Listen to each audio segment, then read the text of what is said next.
All right, good afternoon, good evening, everyone. Today is Monday. It's the first day of a full week, September 9th, 2024. Our goal here is to review the market generated information in a holistic fashion. We're intimately following the auction's narrative of both ES and NQ. If we have time, we'll theorize and add additional commentary towards the end. We did speculate in the market today. Please see our uploaded recording. It contains my real time analysis. I use these as an archive for tools for my professional development. All right, perfect. Let's go ahead and get started. So, today is Monday. The last trading day was Friday, which was non-farm payroll, which was incredibly important to our for our job and employment data. If you want more information on macro, I suggest you look elsewhere. But it is important to price action. So the goal, really, we're going to actually go back. The goal was to crawl back into the non-farm payrolls range from Friday for both. But again, that's a sneak peek for the 3 minute. We'll switch back. So looking at the daily, the weekly, and the monthly candles, do remember we had a steep weekly sell-off with increasing volume and non-farm payrolls to end. The market essentially wanted to maybe find balance again at these higher prices. We'll look at the market profile for a better concept there. So really the goal was to, from the buyers, excuse me, since the sellers are in control for the intermediate time frame, we'll do this from their perspective. The sellers wanted to defend the non-farm payrolls area, ideally make a new low, but no more prices above. Nothing above, no getting back to those 19,000s for the NQ, specifically these 800s, and no 5500s for the S&P 500. No data today for Monday and Tuesday, or excuse me, very light data. It was like 7 a.m. wholesale inventories data, I believe. But again, fairly light on the calendar for the economics. Fairly light on the economic calendar and the earnings. Really not too much here for Monday. I'm not sure the weight of Oracle, but I doubt it's going to be too much. Just for shits and giggles, being interesting to see GameStop for tomorrow. So not much from earnings, not much from the economic reports. We have the 7 a.m. and then there's noon consumer credit. We'll look at the sectors shortly. But again, fairly light. So the market is primarily going to be focused on price action. And yeah, whatever is going to happen is going to happen. Not really too much catalyst. That's why we're kind of leaning on the non-farm payroll. But we won't belabor that. All right, perfect. So for us to get more understanding of how we did, we need to look a little deeper and look at the MGI, some specific stats. Looking at the daily for the NASDAQ, we're at 344 range, which is decent with still okay volume, more than what we were seeing towards the end of the month, in the middle of the month for August, but a little less than what we were seeing over the past week. On our way down, much more volume. This was not too much. So say what you want about that. Delta was about neutral. The max we got up was 2600, negative 1500, not really too much on either side. So about neutral for the Delta, decent volume, about average volume for the NASDAQ. Range decent. About 88 points, which is fairly wide for the ES. But notice it's pretty much an inside bar for both, if you will. If we look at the delta here, it still shows that it's, plus 2,500. The max we got up to was 18,000. The minimum was 6,300. But looking at the actual profile, you see the majority of the buyers were here in that middle and towards the end. So just a little curious to see this, where the sellers stepped up. They're a bit off balance, not the best positioning if we're looking at the daily candles. We can look more on an intraday basis to see if we can glean anything from there. So again, not too much story from the deltas at the moment. Okay, so we have looked at the footprint. So let's pull up the sector tracker for the S&P 500. So we're up 116 basis points, with the leaders being financials, nice to see,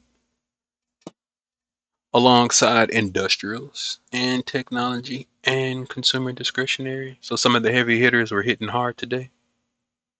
Not so much from communication, staples, energy, utilities. It's a bit more of a defensive stance, materials, real estate.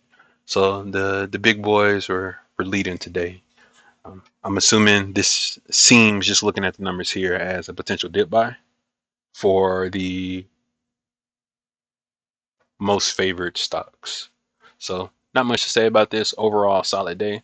Just a quick reminder of where we're at on a 5-day and then a monthly. Feel free to pause. But solid day. Not too much to say. We are curious to see how healthcare and financials respond tomorrow. All right. So we have a good understanding of where we are from the top view. We'll look a little under the hood and look at the market profile. We'll start off with the Nasdaq. Again, this was a inside day. Majority of the volume was taken. All the volume was taken within this candle. Really much same thing for the S&P 500. I think like the tip was at the bottom, but we won't talk about that. The Nasdaq did hit their singles, which were hovering around the 700s from 9-6. Those have been eaten up, and they created their own singles down here under these 500s. So just something to look into. This was a P-shaped day. We can look a little more context at the 3-minute candles, but of course we had a drift up overnight. Tested this value area low for the composite and last week. Test below and got rejected a little bit and fell back into this this line in the sand zone that we have here near these 500s, around this 500 mark. Tested again, another higher high, higher low, higher high. We'll see what happens, but really not too much to say here. Buyers definitely protected their overnight session, but again, we'll look a little more in that more details. Notice this P-shaped profile, how it looks, perfectly fills in the gaps within this market profile of the volume profile for last week. If you merge them together, look at that. My apologies, I need to remove. Okay, cool. And that's the reason that we have this gray zone here, because it's going to be a bit of a lighter volume. So in between, we would imagine it's going to be a little two-way whippy action, looking to fill in balance mainly within this zone here. But all right, we'll leave that out. Really not too much to say there. Looking at the S&P 500, we're going to have the same situation, that same gap, that same gray zone for them, which is really going to be this contract premium zone that we just kind of zip through rather. But if you look at it on a composite, we've starting to build a fair amount of volume in here. So that's why I just left it as gray. So on the composite, it's a high volume node, but we really just zoomed through here last week. So this would be an interesting little area for territory. So we'll see what happens. Same P-shaped profile, same situation where you can pretty much merge these and that'll fill that out. Look how nice and full that is. And if you take it away, same situation. So this is fairly healthy balance. We have our high balance zone from last week, and we're dealing with our low balance area here, a low volume node, and we're just kind of drifting our way back into balance, a bit of a magnet. So it's very solid job for the buyers to support this, but again, we'll look a little more deeper and see how they actually performed. We even have a little bit of a singles down here at the bottom, inside day for the S&P 500. All right, perfect. So we've looked at the market profile. We have our understanding of where we are from the structures. Let's look a little deeper. Look at these 138-minute candles. Just for a candle structure, feel free to pause and see what we look like. Same zone, same situation for the NQ. We're just looking at it from a 2-hour perspective, 2 hour and 18 minutes, that is. Same situation here for the S&P 500. Though they were a little bit weaker on our way down, especially on this specific pullback. They're holding up a bit stronger compared to NQ for the day. So that's something that we can see if we can glean a little bit more. So we'll go right back to the S&P 500, looking at the 65-minute candles. Really not too much to show here. Lighter, decent volume off the open. Notice the buyer delta, a little bit offsides with sellers in good positioning, and then you have 13,000 sellers excess in poor position, getting squeezing and pushing and pushing. The sellers are still trying to force this down. excuse me, not force it down, but sellers are still being aggressive nor these higher prices. At these higher prices, we're still pushing down. Higher prices, still pushing down, but they're not getting much reward. You know, we're just kind of pushing and stopping, kind of pushing and stopping until we just ended up with the buyers with the more favorable position. It's really just two-way trading for the most part. Really not too much to say here.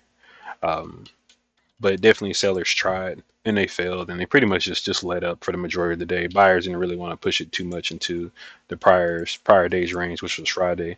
But notice that gap up was completely protected. So all these shorts over here are underwater if they're still there. But notice the majority of the sellers from Friday was at higher prices. So maybe I would assume that these guys are maybe reloading, but again, we'll save the speculation for later on. Same situation here for the NQ. Except sellers tried a little bit more earlier. Puked it towards the end of the day, but very mild overall, no real action. Same situation for the ES versus the NQ. Just not as much range for the day, a little more compressed. All right, perfect. So we'll go ahead and clean out these candles here. So again, we have our 3-minute candles here, and we'll look a little deeper. We'll look a little deeper and see where exactly or how did we trade from the overnight, and how do we trade around this non-farm payrolls, which is where those arrows were here and here. Non-farm payrolls high, midpoint, low. With that being said, we have our overnight session on the NQ. We had a small gap up, and we pretty much held that. We did not test that gap close, I believe. I believe it's still open. Drifted up, higher highs, higher lows the whole time. Really not much to talk about. Traded above the VWAP, traded above this zone from yesterday. So all these points that we were talking about last week, completely drift over them. But we did see that from the sellers where they would allow price to kind of gravitate up, and then they would just push it down and reverse real aggressive. A little bit of a pullback and bring it down even more. So it's possibility that was happening, but again, that's too much speculation early in the day. So as we drifted up into the overnight session, we have our RTH open. We have a big sell-off earlier in the day. I wouldn't say big, but quick sell-off. Reversed. Higher highs, higher lows the whole time. So at this point, we're just channeling up. So okay, possible trend day with the big gap up. Okay, possibly bullish.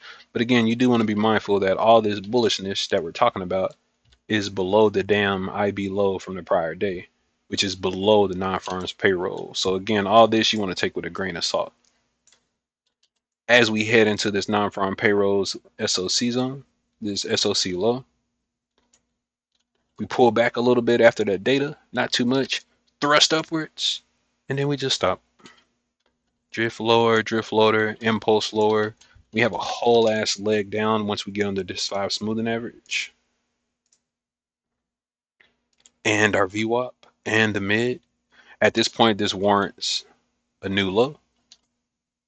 Everyone is getting engulfed here. And the same thing is happening on the S&P 500 to a degree, but we'll look at them before we get ahead of ourselves. So we could not test this zone, or we touched it for like a tick or so, maybe a point, completely rejected a damn new leg below the IB low. And we ate into some of these overnight zones. But you can see where we found support. The same area that we were stuck at the other day. So all these people who were selling, possibly they went to break even, caused a little short cover and rally, led into a new high. Same situation. No one's really trying to trade here. And then we pretty much just balance. A leg up, a leg down, a leg up, a leg down, a leg up. We close our session. Trading sideways, and what's happening in the overnight? Leg down.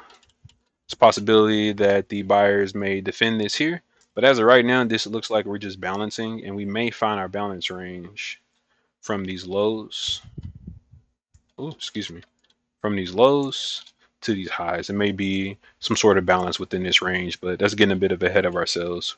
We don't know yet.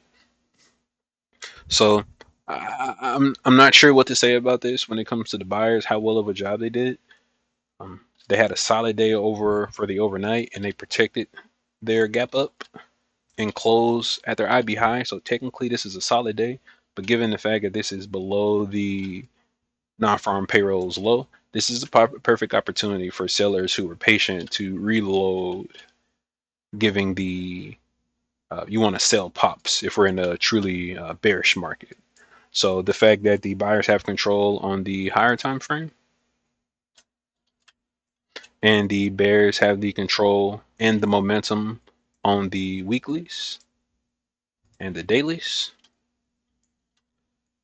I believe that yeah, this is a decent opportunity for sellers to revisit. And this is also like the lows of like Thursday essentially. So, you want to take all that with a grain of salt. So how well of a job did the buyers do? They did their job. They got a B minus.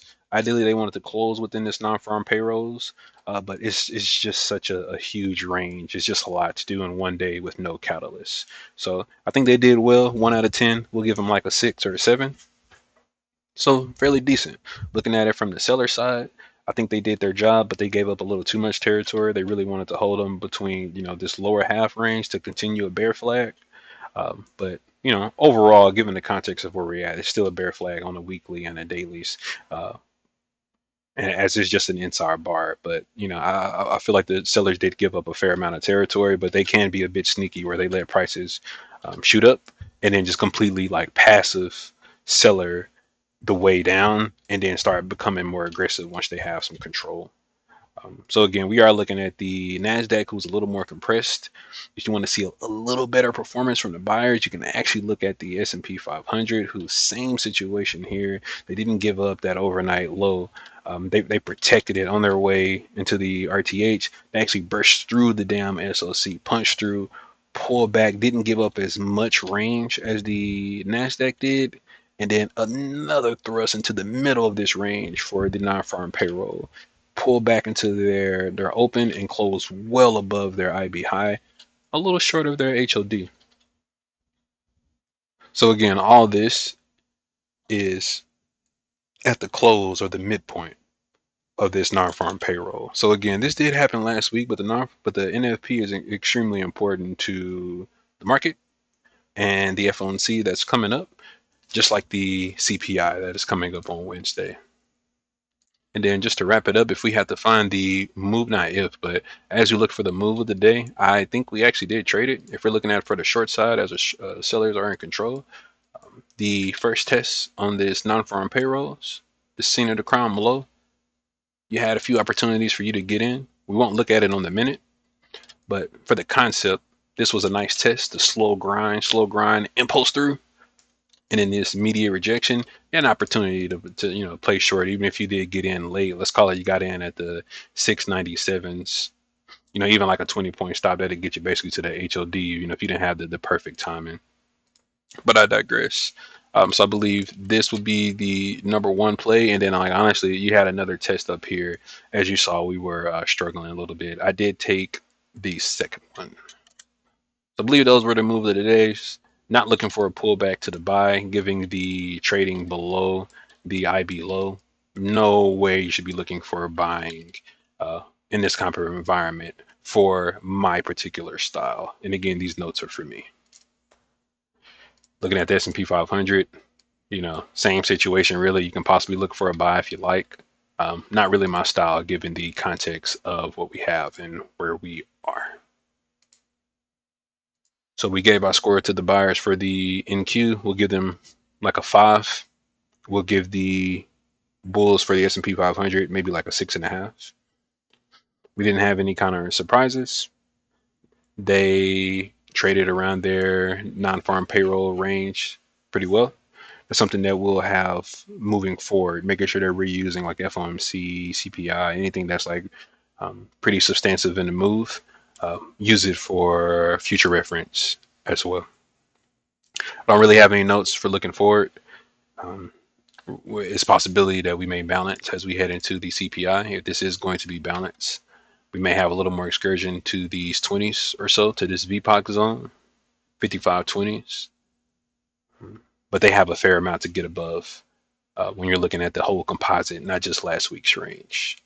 So when price decided to fall and discount so heavily, we have a lot of overhead supply. Doesn't mean that we can't get above it because we did it to get from these lows, but just something to be on the lookout for the buyers. Sellers are doing a phenomenal job. They really need to keep it up if they're going to keep price down, um, especially as we have zero catalyst at the moment. Um, as we head into the overnight session, I believe it'll be advantageous for the sellers to keep price below this HOD from prior days. And that'll be a fairly good insight. The fact that we can keep it below this HOD and below the Friday's non-farm payrolls IB low, and just really get back out of this range for the non-farm payrolls as a whole, which SOC low is at 54.70s. But all right, we'll go ahead and cut it short here. Phenomenal job. Very good day for price action. Have a good rest. See you tomorrow.